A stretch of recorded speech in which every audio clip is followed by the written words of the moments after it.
And with the talk of more tariffs, our correspondent Wyatt Sharpe sat down with Saskatchewan's Premier Scott Moe to discuss his perspective of retaliatory tariffs and if they will hurt or help Canadians.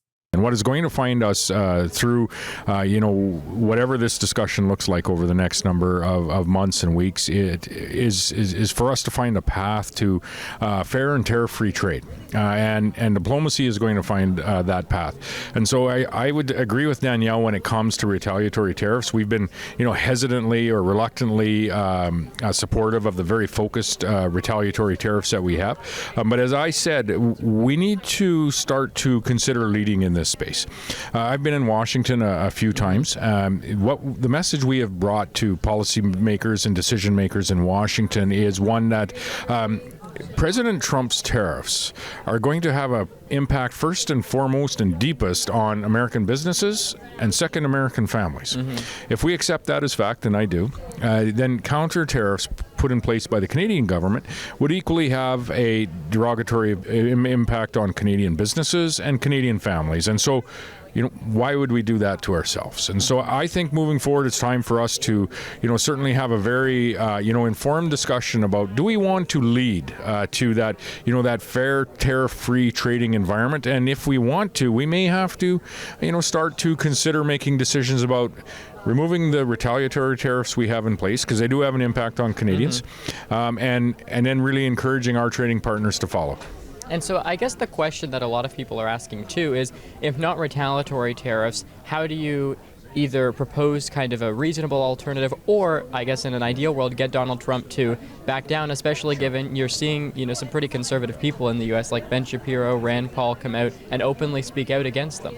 You're also seeing the impacts of tariffs in the U.S. And those impacts, although they indirectly do, have an impact globally, with the retaliatory tariffs or the reciprocal tariffs that the president has put in place.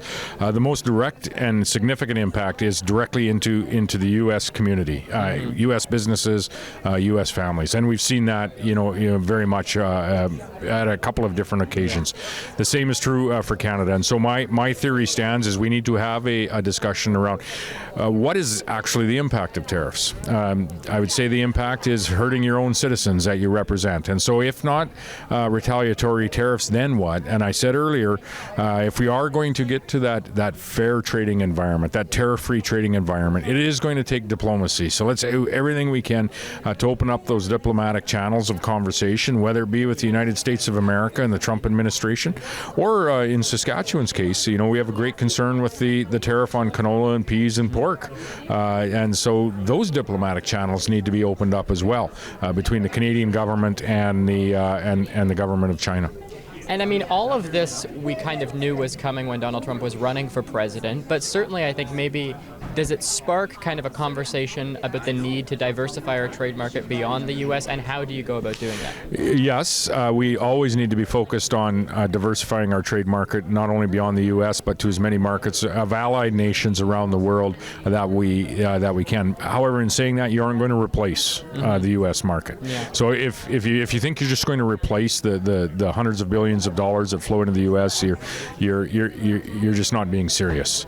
So as we grow our market value, we can diversify it around the world. And Saskatchewan, I would say, might be the model for that to happen. We've opened up provincial trade offices in 9 different markets now, markets of significance around the world, markets that we export more than $1 billion to, and we travel to those markets very much on the on the ground with political not only political delegations, but supported by industries that are exporting into that market or importing from that market. And I would say that those delegations are actually industry-led, and the politicians are really there to lend credence to the industries that are there. And so we do need to diversify our markets as we go forward, and that takes a concerted effort.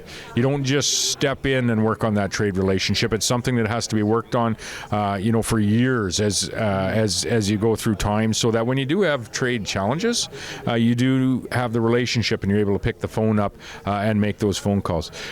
We had that relationship with many markets around the world. I would point back to when we were expanding our exports and trade in places like China. Saskatchewan Minister Jerry Ritz was in China as much as he was in Canada Canada, selling agricultural products there. We had that relationship, a growing trade relationship with India and the European Union under the Harper administration. And so the last 9 years under the Liberal government, it's simply that foreign relationship building hasn't been a priority, and those those chickens are coming home to roost today. Yeah, and just lastly here to conclude, Mark Carney, obviously we're in an election campaign, is positioning himself to be the leader who can address these issues, saying during his time as the Bank of Canada governor, he has the fiscal experience. Pierre Poilievre obviously countering that. As a provincial premier, with respect to kind of this intergovernmental relations aspect, how would you feel working with either one of them, and do you think perhaps one of them is more competent than the other to address this issue of tariffs? Well, I think the former Prime Minister, Stephen Harper, had commented on, which of the individuals that he had worked with he'd like to see lead the country, and I would tend to agree with him on that. That being said, as a provincial premier, we'll work with whoever is successful on April the 28th, but we most certainly have had some very significant issues and challenges with the policy development, whether it be regulatory policy and mostly with an environmental lens that has come in play over the last 9 years, whether it be the lack of prioritizing international relationships over the last 8 or 9 years, or whether it be actually the fiscal policy and the deficits that we're running at the federal level over the last 8 or 9 years. In each of those areas, Saskatchewan has some concerns with, where we've been over the last decade. And so, we would ask Saskatchewan and Canadian residents as they find their way to the polls on April the 28th to make their decision with respect to what the various leaders are going to make, what decisions the various leaders in their parties are going to make in those areas over the next 4 years, because that's really the decision we're faced with. We'll find our way through the tariff discussion. We'll find our way through the discussion we're having with our largest trading partner and historically our largest ally. We'll find our way through discussions with other countries in diversifying our trade. But really ask yourself, which party, which leader is going to ensure that we are going to be able to attract investment, create jobs, and create opportunities for Canadians moving forward, opportunities that in many ways have passed us by over the last decade.